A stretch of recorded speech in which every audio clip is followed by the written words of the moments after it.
Hello and welcome. I'm Peter Suzuki, publisher of Check Rare. Over the past decade, few areas of medicine have seen as much progress as spinal muscular atrophy, or SMA. Advances in disease modifying therapies have fundamentally changed the outlook for children living with SMA, leading to improvements in survival, mobility, function, and quality of life that would have been difficult to imagine just a few years ago. At the same time, these advances have challenged clinicians, researchers, patients, and families to rethink what is defined as successful outcome in SMA care. In this series of videos, we'll hear from three experts who offer unique perspectives on how the treatment landscape has evolved, how expectations for patients have changed, and whether our current measures of success are keeping pace with these remarkable advances. We begin with Dr. Nancy Kuntz, a pediatric neuromuscular specialist at Lurie Children's Hospital in Chicago. Dr. Kuntz discusses how our definitions of success and normal development in SMA have evolved since the introduction of disease-modifying therapies. She also explores an important question. As patients' outcomes improve, are our current tools for measuring success keeping pace? I'm Nancy Kuntz, a child neuromuscular specialist. I work here at Northwestern Feinberg School of Medicine, so it's the Lurie Children's Hospital of Chicago. I've been in this field for a number of decades now, and I've had the privilege to watch the change in our understanding and the treatment of SMA. When I first started treating children with SMA, we were making the diagnosis by muscle biopsy, and then the gene was identified, and the clue to what made early onset versus later onset, or the old type 1, 2, and 3, based on the SMN2 backup copies. And finally, now some treatment. And it's been a very exciting change. We've been part of the revolution with families to get newborn screening done so that treatment can be brought in early, and that makes a big difference. So it's been a very exciting time, but also a very demanding time, both for medical sites as well as families. I think now that there are treatments available, parents and individuals are expecting themselves to be cured, to have it all together, to have something that will make everything not be a problem. And we're still in the infancy of this new treatment phase. We don't have all of the answers about which individuals are at most risk, which are going to be most challenged and require combination therapy or more intensive therapy or something like that to produce the improved outcomes. We also have the incident population of all the people who have SMA, who now have access to some treatment, but a persistent motor impairment and a need for a lot of support and a lot of good guidance about what can be done to treat them, even though it isn't early in the course of their disease. So it's a very wonderful and exciting time, but also one that has a lot of challenges. Well, as we try to evaluate and do a clinical trial or initiate a new treatment, one of the things that's needed is to have some objective data, not just that it feels good or people feel a little bit better, but to have some either biomarkers, biochemical blood tests, or X-ray change, or a change on a motor scale score, something that a physical therapist or an evaluator might administer. But the problem is that those scale scores provide a lot of information, but they're not relevant to everyone at every stage of the disease. So obviously different kind of scales have to be made for infants who can't cooperate and who are just learning, having myelination of their central nervous system so they can do some of the tasks. And then when you have older children, they can cooperate and collaborate with the scale scores. But one of the things that has been most challenging as well as heart-wrenching for me is that sometimes the people who control payment of treatments want to have all the patients who receive a new treatment show the same kind of progress on the scale scores that the individuals in the original trial did.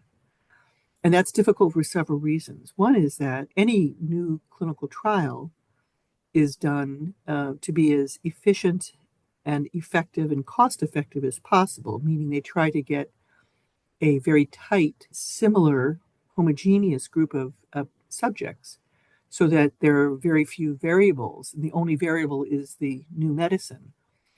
But the intent in those is never to imply that those are the only individuals who will ever benefit from a treatment. One of the challenges many of us have faced over time in the last decade is to try to find ways to introduce the therapy into individuals who weren't perfect subjects for the original trial, to demonstrate to the world and to the insurers that there's still positive benefit to be had for other individuals with SMA. So, for example, I've had some individuals who were completely excluded from all the trials.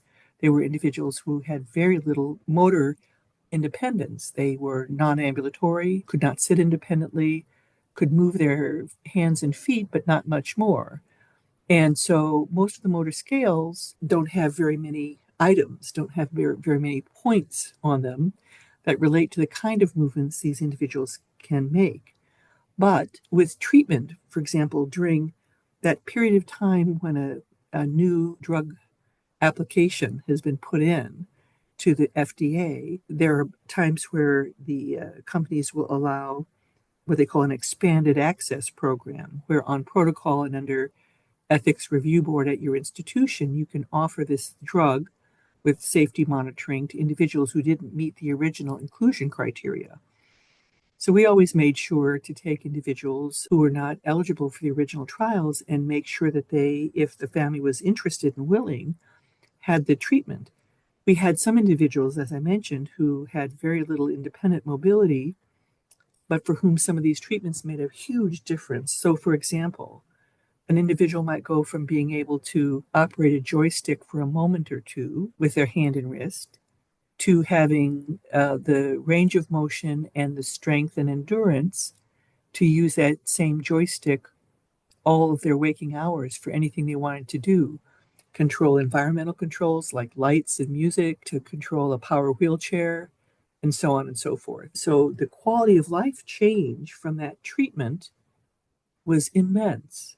On the other hand, there wasn't a scale score or anything objective that we could throw back at the insurance company to show that there was a difference. It was all subjective quality of life, but it was incredibly meaningful.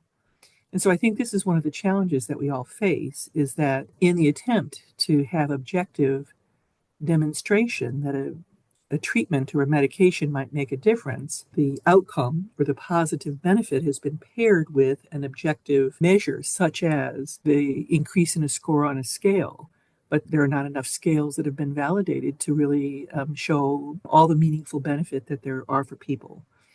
And so in the whole spectrum of possible disease, there are many individuals who are at disadvantage because they don't have the exact same characteristics as those in the individual trial, and that makes it more difficult for them to access treatment.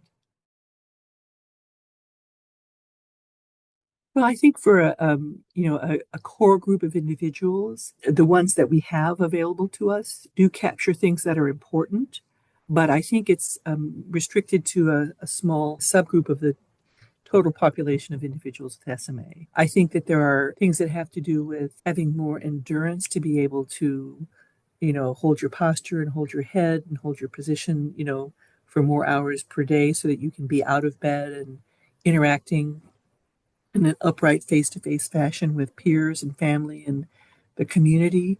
And things like that don't get captured well on scale scores. I mentioned things like endurance for using your hands to control switches and joysticks and other things like that that can provide an incredible degree of independence, and those aren't always captured really well.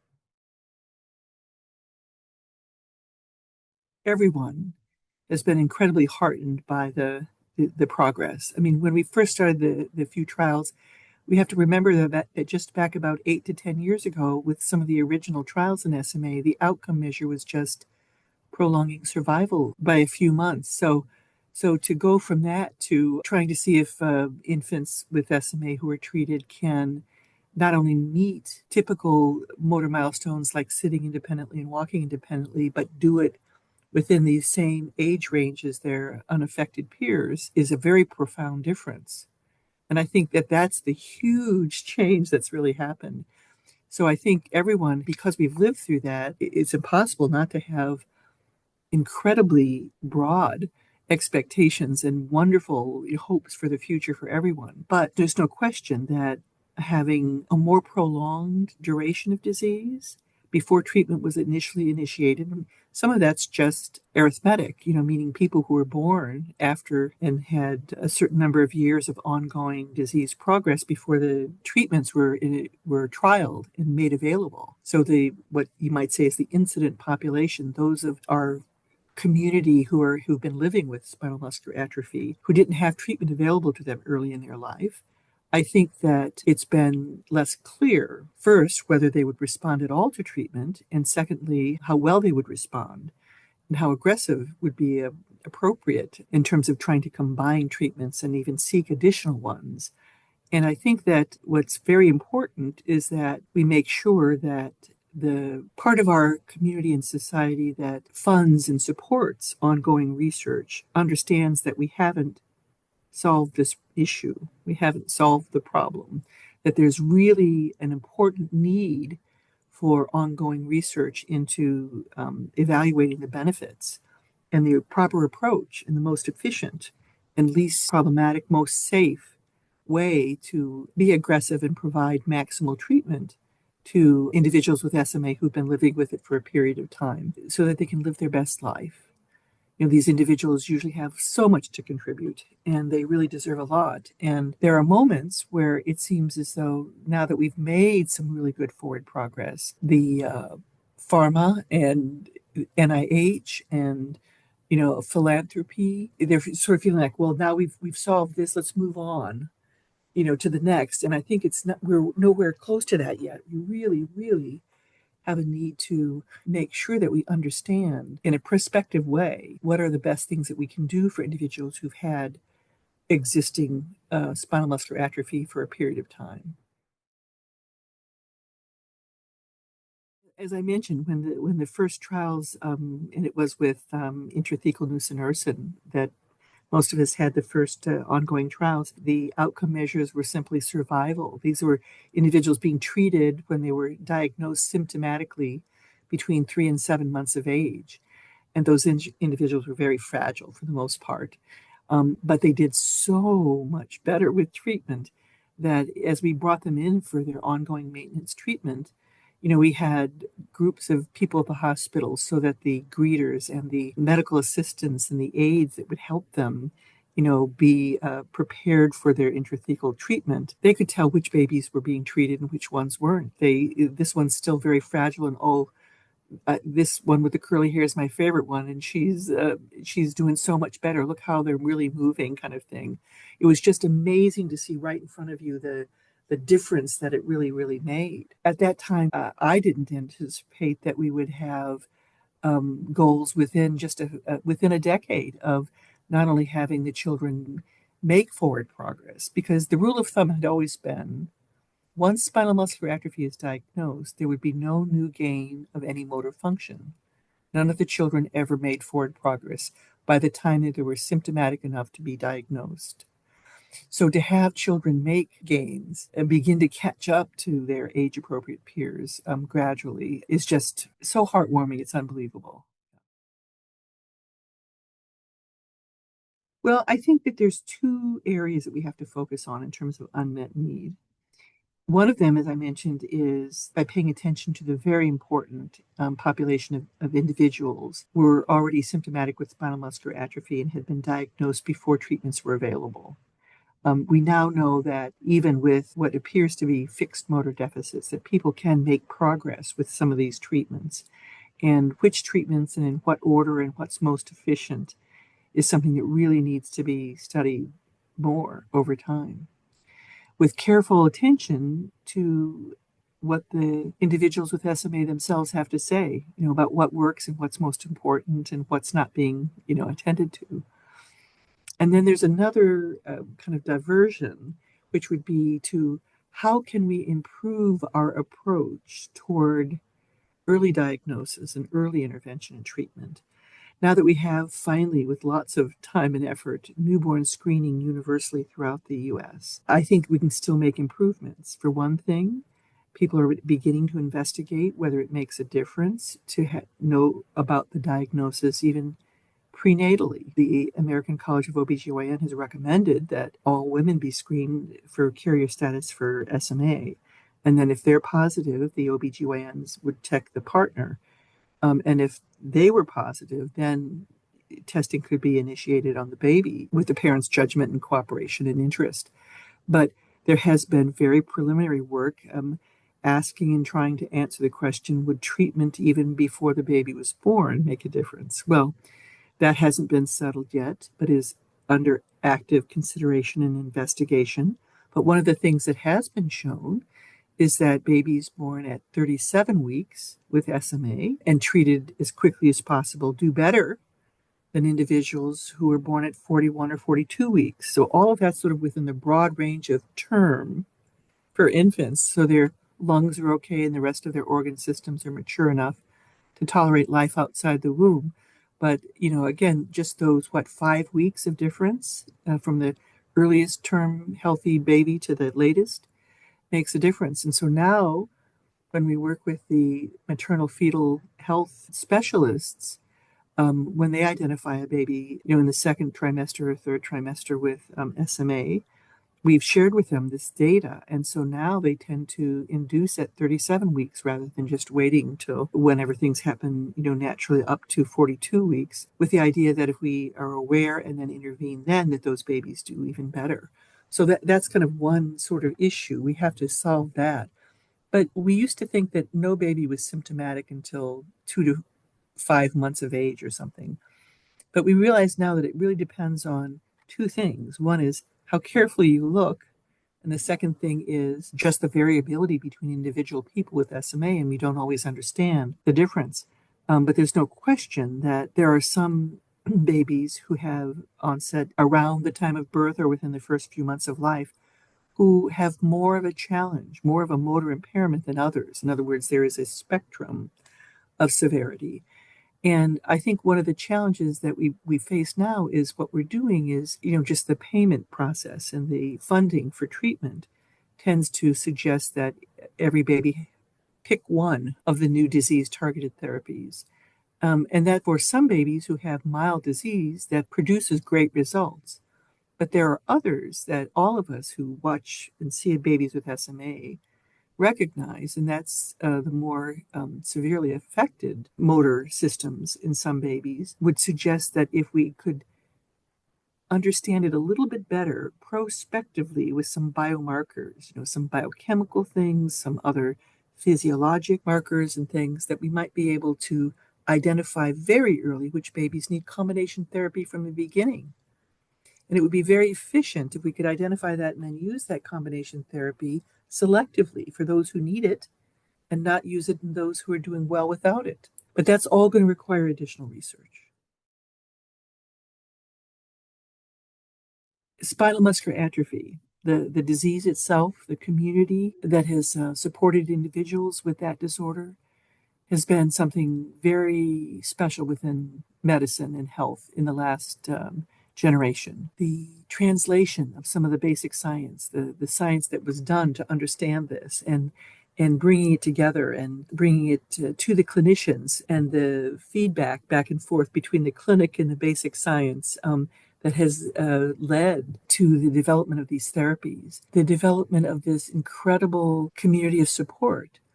Many individual organizations that bonded together, with the SMA Foundation and Families of SMA, which has now become Cure SMA, really worked hard to generate funding for research, and especially from some real basic seed monies for great ideas that didn't have enough data to get any big NIH or pharma funding. People who sat there and really tried to figure out what the regulatory barriers were to being efficient. I can remember being at meetings with people from all of these family foundations and community organizations where they learned that they had to be very unified in their voice. They couldn't come with one organization or another organization and try to ask for support from the Senate or the House or the state legislatures and have one comma different in their plea for help because it confused people who didn't understand the science. And after one session where some basic legislation just wanting to decrease the regulatory burden to try to contract out to small, especially academic based scientists to do some library screening for existing drugs to see if it would affect one step in the pathway. People thought it would be a slam dunk to get it approved at the federal level, and it wasn't. And afterwards, the feedback was that they had to be more like AARP. We're old and we vote and don't mess with us, kind of thing. Whereas other people had been asking for the same thing, but from with slightly different language, and it made the legislators very, very uncertain as to whether they would offend one group or the other, so they ended up doing nothing. So to have these community groups do all of that groundwork to really make it so that with reasonable amounts of money, they could get one leg up and move it from one level of inquiry to the next level of inquiry until it finally got to the point where big pharma could come in and help with these clinical trials.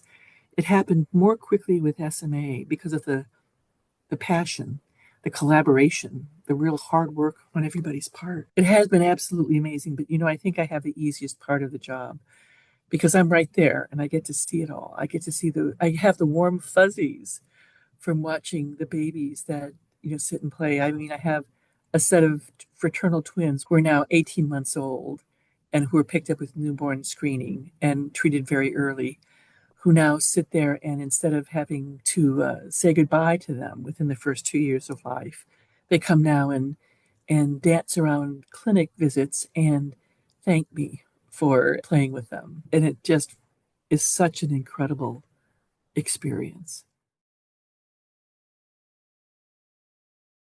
When Dr. Alicia Henriquez, a pediatric neuromuscular specialist at Seattle's Children's Hospital, began her training, effective therapies for SMA were only beginning to emerge.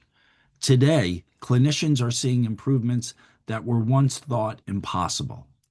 Dr. Henriquez discusses how these advances have changed expectations for patients and families and why it is increasingly important to measure outcomes that reflect the real-world experiences of children living with SMA. I am Dr. Alicia Henriquez. I'm a pediatric neuromuscular specialist. I work at Seattle Children's Hospital. I've been practicing here for the last 6 years. And I work very closely with SMA patients. We have a multidisciplinary clinic. We are involved from diagnosis through newborn screen or through the clinic, and we follow those patients until they're 21. So I'd say that when I started my training, a lot of these newer therapies were coming out. One of the reasons I chose neuromuscular is because before all of these therapies came out, a lot of neurology was just really sad, right? Like you would give this very sad diagnosis. There were no treatments. For a lot of the therapies, a lot of the care was palliative, working on improving quality of life. So when this therapy started coming out and we started seeing some, quite amazing results, it really did encourage me to want to go into a field where we had options for treatment. So that's one of the reasons I chose neuromuscular. So I'd say my expectations with the new treatments have definitely changed, right? Like I mentioned before, talking specifically about SMA, the care was palliative, focusing on quality of life, focusing on equipment and management of pain. Now, really, we've shifted to how can we treat patients as early as possible in order to maintain as much motor function as we can. And what that means for patients, for those kids who have 2 copies of SMN2, whose clinical outcome without any treatment would be, you'll be trach, you'll have a G tube, you would not be able to sit on your own. Really seeing those kids be able to breathe on their own, eat on their own, sometimes walk without assistance. It's quite amazing. So historically, the Hammersmith Functional Motor Scale has been used to assess efficacy of treatments, right? It's a statistical measure really of, is this treatment really working or not? What I presented at the MDA really focused on what does the changes on this scale really mean for patients. So some of the things that we measure are things like, being able to roll over, being able to sit with assistance, being able to hold your head up. And what, that may just be a point, which may not be statistically significant for clinical trials, but for these patients, it means a huge, huge deal. So now I think the focus has shifted to how are these treatments really affecting the day-to-day life for our patients and how they're affecting quality of life, not just for the patients, but for the caregivers as well. I think that a lot of the times when we're looking at this scores, it does give you some objective data as to like, is the patient stable or improvement? Putting things into perspective and going back a little bit, all of these treatments, we're expecting stability, right? We're not necessarily looking for improvement because we're not able to recover nerves with these treatments. We're looking for preventing deterioration or progression of disease. So we're really looking for stability. We're not necessarily looking for improvement, at least with the therapies that we have available right now. I think for clinicians, the scores are helpful because we don't have the time in clinic to do these assessments, right? These are typically done by physical therapists. So we can look back and see, oh, their score is stable, or, perhaps it's improving a little bit. Sometimes we see improvement depending on the age of the child. Or if there's deterioration, we can look at those scores and say, okay, we now have some objective data. It doesn't necessarily tell us what the day-to-day life for the patients is. So we are focusing now more, at least in our practice, like, what are the needs for the patient? How can we support you? Are you able to sit on your own? Are you on a wheelchair that perhaps is not supporting you as well? How can we adjust some of that? And are the treatments that we're providing able to sustain that level of function? We need to be listening more to what the caregivers and the patients are saying.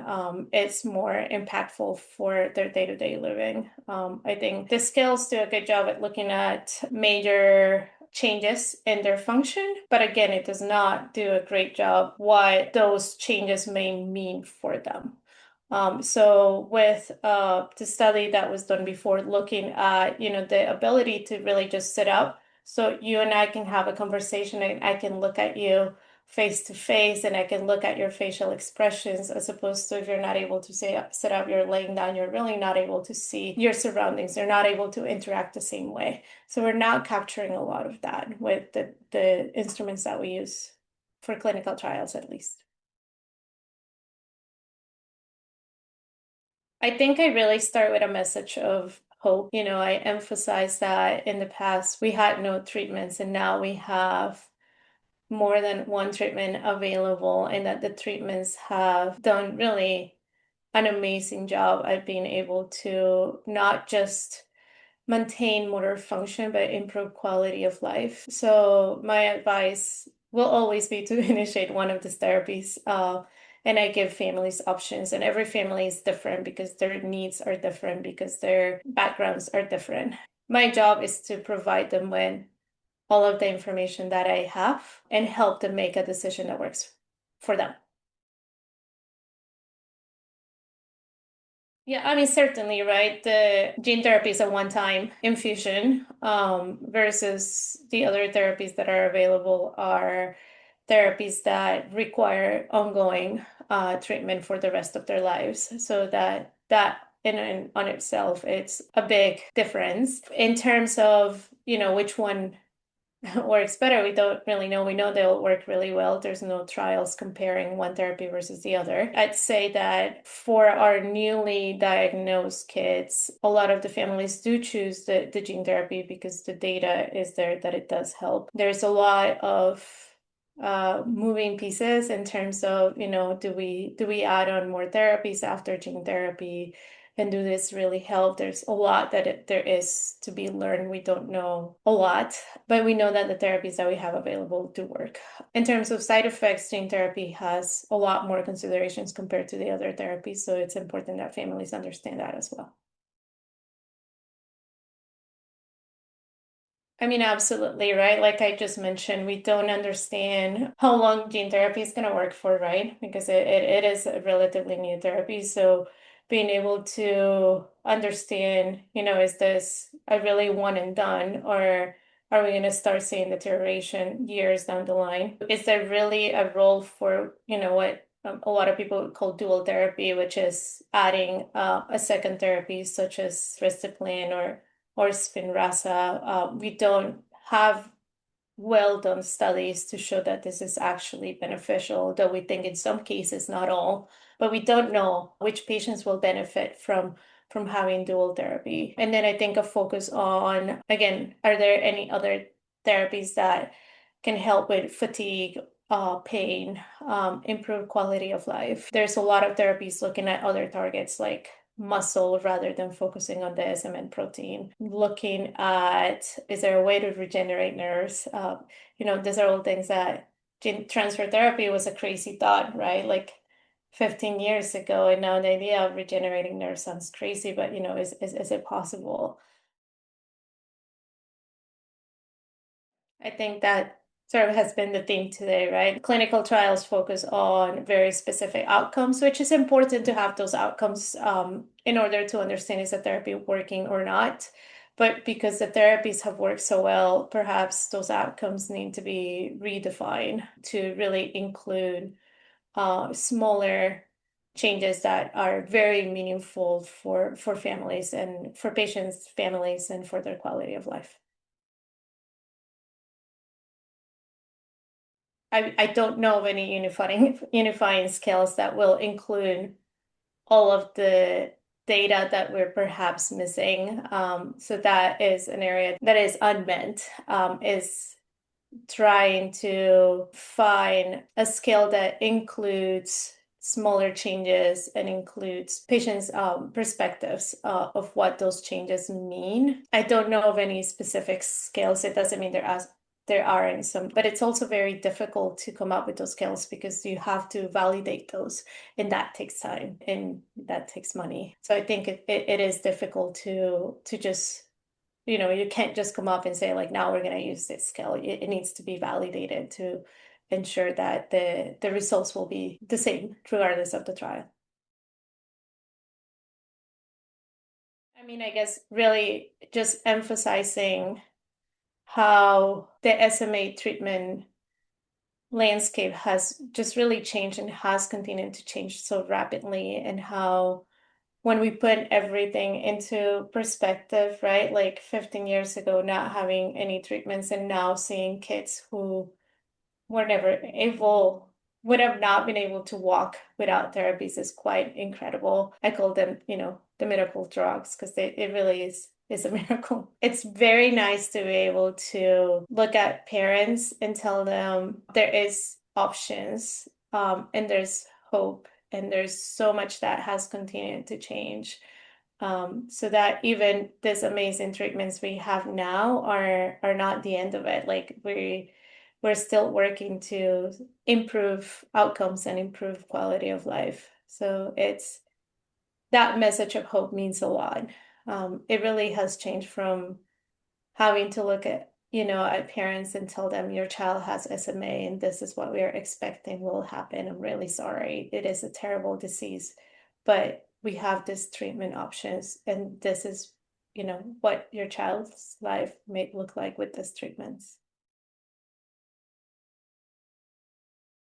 Scientific advances have transformed what is possible for people living with SMA, but important challenges remain. Dr. Angela Lek shares the patient and advocacy perspective, discussing how these advances have changed expectations for patients and families, the role of the Muscular Dystrophy Association in supporting research and care, and the priorities that may shape the future of SMA. My name is Angela Lek, and I've been with MDA for almost 5 years now. I'm currently serving as the Chief Research Officer, where I oversee the overall research strategy, our grants program, our patient registry. MDA, as you know, is an umbrella organization.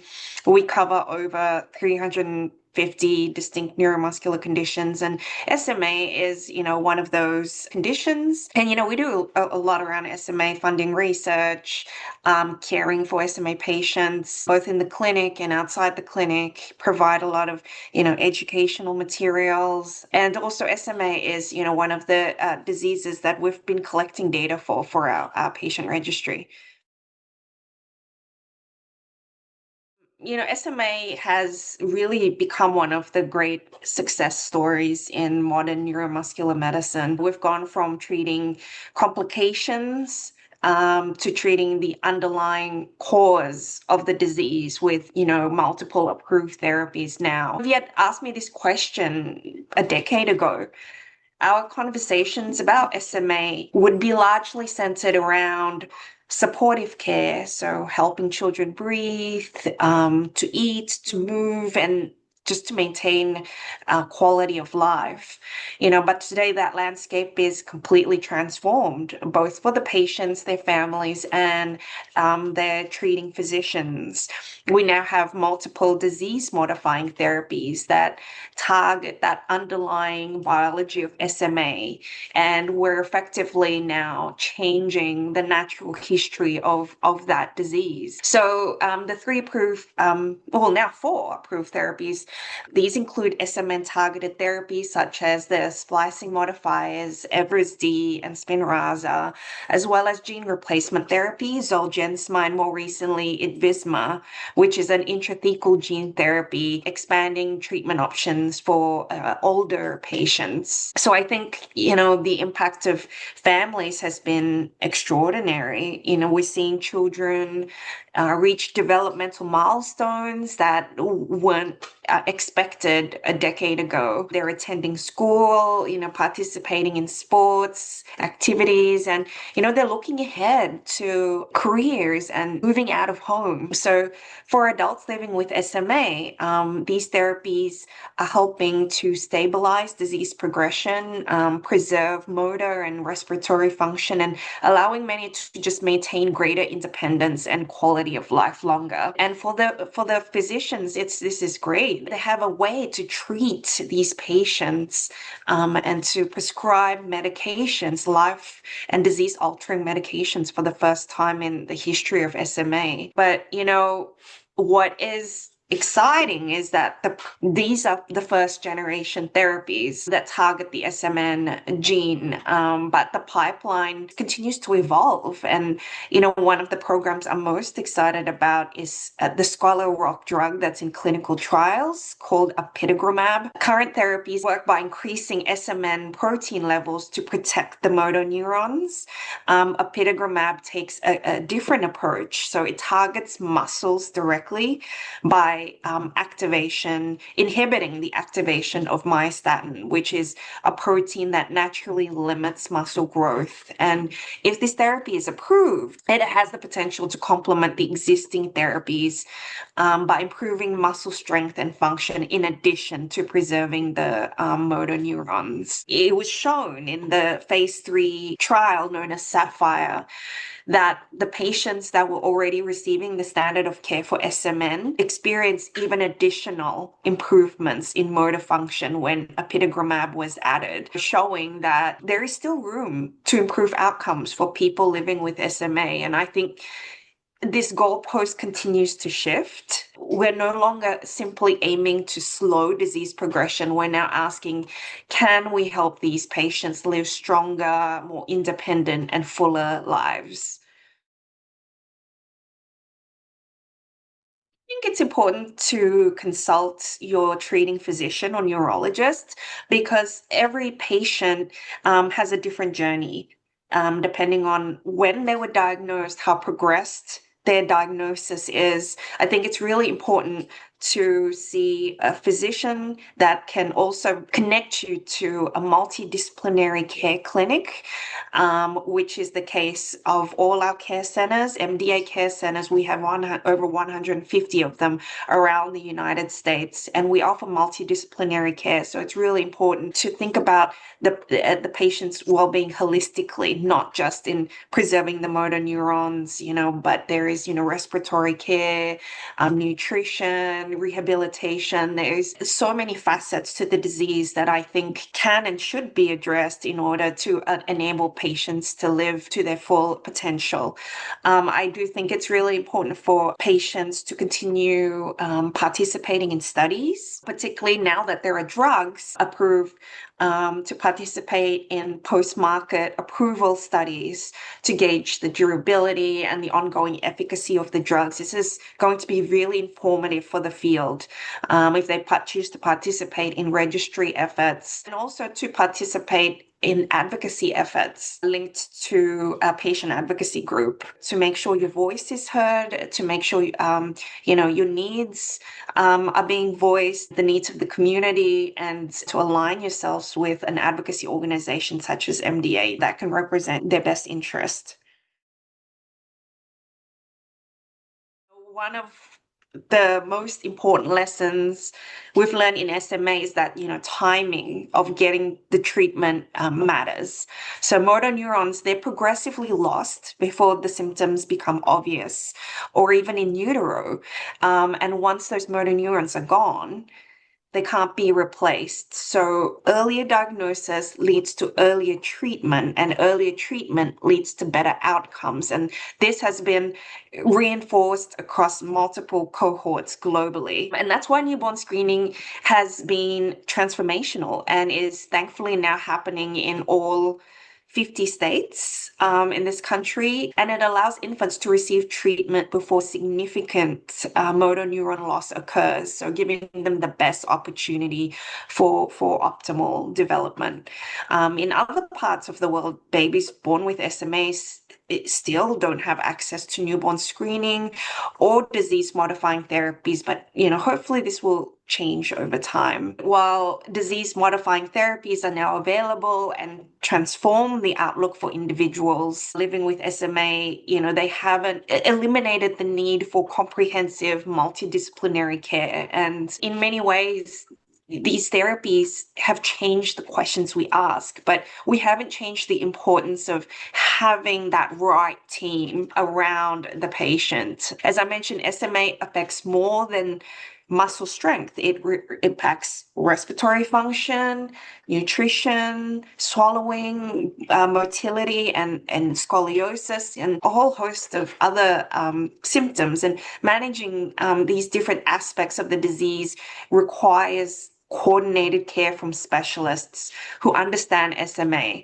And we have these multidisciplinary care teams positioned all across our MDA care centers across the country. Success these days and in clinical trials is no longer measured by survival or even by motor milestones.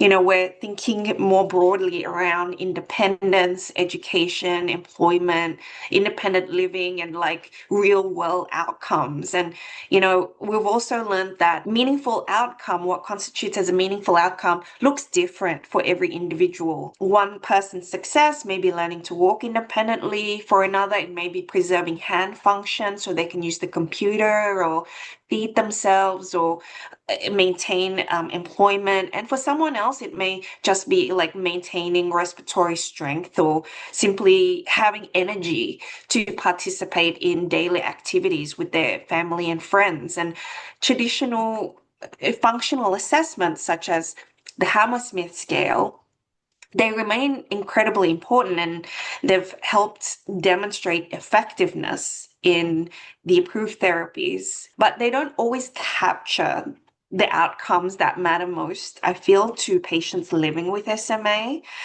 And that's why we're seeing an increase in emphasis on patient-reported outcomes and other measures that reflect the lived experience of individuals. Ultimately, the goal isn't just to improve a score on a clinical assessment.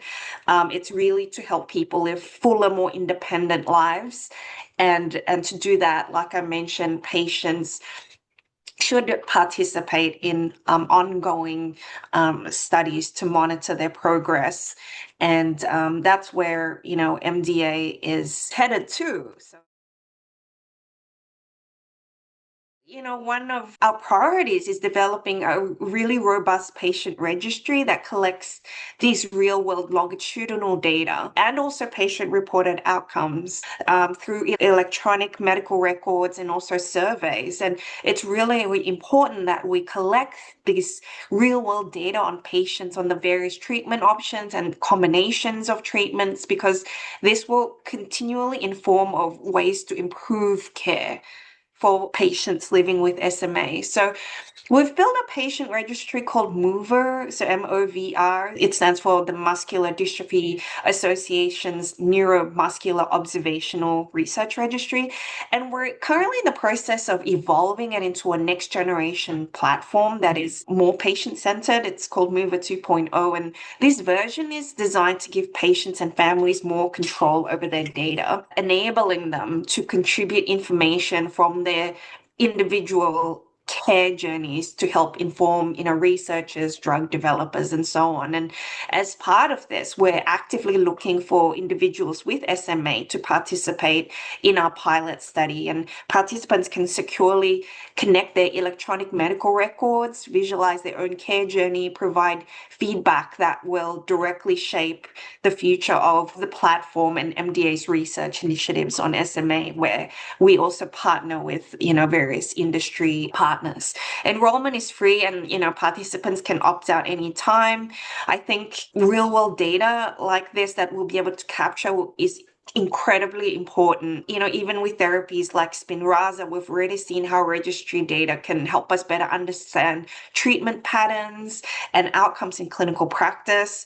And that's what led to the approval of the higher dose Spinraza. And as the treatment landscape continues to evolve, having this high quality longitudinal data, will be critical in continuing to shape and guide research and care. So anyone interested can, email us at mdamovr@mdausa.org. So that is, SMA is one of the diseases that we're piloting on this new platform. Unmet needs, for example, there are some outstanding questions like durability. How durable are the current therapies over decades, particularly the ones that are, one-shot deals like Zolgensma, like Invisma? Will some patients require retreatment when it comes to gene therapies, or will they last throughout their lifetime? And also, combination therapies, can they be combined, and do they all synergize with each other? And what regimen works best for patients? We know that from looking at registry data and natural history that they don't all work the same way across patients. So I think we do need to research this on an individual basis to see who responds to what drug, in what combination, in what regimen. And, what is the best time point for treatment? We know earlier is better, but how early is early enough to prevent all the symptoms?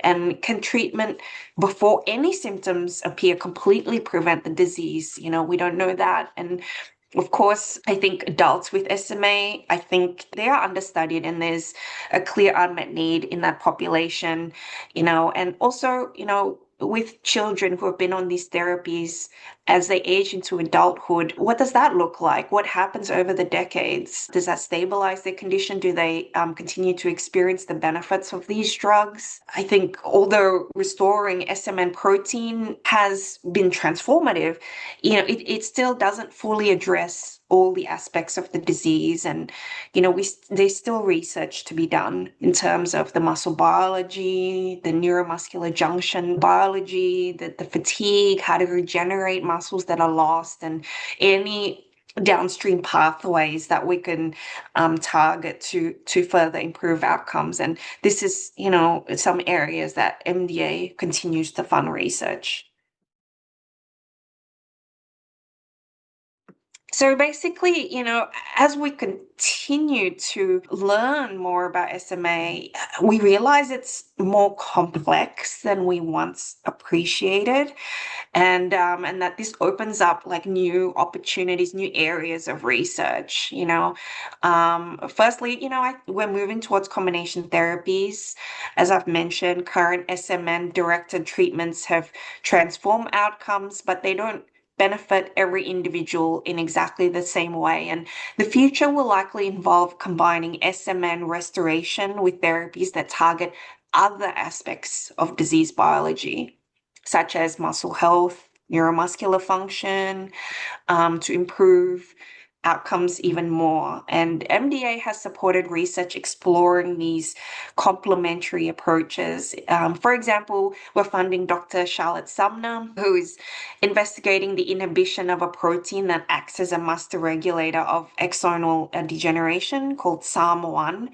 Another area of research is recognizing that SMA is not just a motor neuron disease, and low SMN levels affect other tissues, including skeletal muscle and even metabolic organs such as the liver. So MDA has supported Dr. Umrao Monani's work showing that even low levels of SMN within the muscle itself can drive muscle pathology independent of motor neuron loss. We're also funding Rashmi Kotari's research correcting SMN deficiency in the liver that can improve metabolic abnormalities in SMA models. And so, it goes to show that we may need to treat and think about organ systems just outside the neuromuscular system. And also we're funding research aimed at understanding the earliest stages of the disease. So MDA is supporting Dr. Rodriguez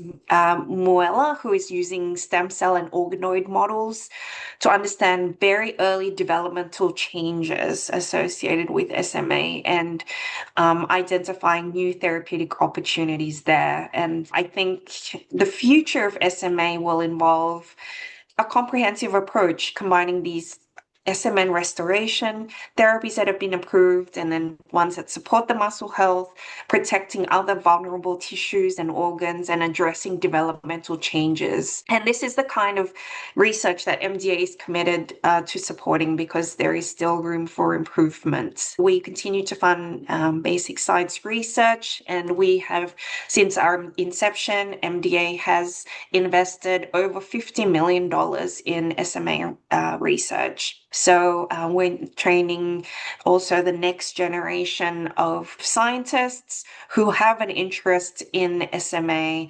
research and funding them also. The story of spinal muscular atrophy is one of extraordinary scientific progress made possible through the efforts of researchers, clinicians, advocates, patients, and families.